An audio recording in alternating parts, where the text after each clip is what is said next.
ramenya punya di media sosial budak sakola ngarokok ditampiling ku guruna dilaporkan ke polisi guru menta dipecat isukan anak sasakolaan budak entong sakola majar teh lagi naon setia kawan. Masya Allah baheula Pak kumaha urang keur ngaji di madrasah baheula kumaha urang keur diurukan tuturutan ku mualim di masjid punten ieu keur ngobrokeun jasa na mualim Allahu yarham Allahu maghfir lahu warhamhu wa'fi wa'fanu mualim hihit teh beak dipake nakolan sirah urang bener teh hah tapi kan kamu ayeuna heureuy isukan geus siap-siap kopiah teh ditundaan koran di jerona sabab geus nyaho bakal ditakor karasa ayeuna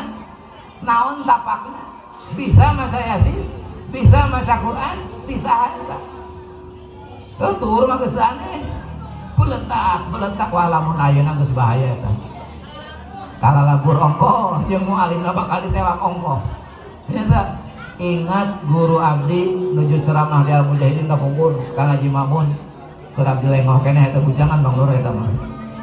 ceuk pun guru kieu isukan mah jelema lamun nitah salat ka batur bakal ditewak lamun nitah salat karasa apa ayeuna ulah ikut campur urusan salat heuh teu ge kajeun rek zina empek nya teu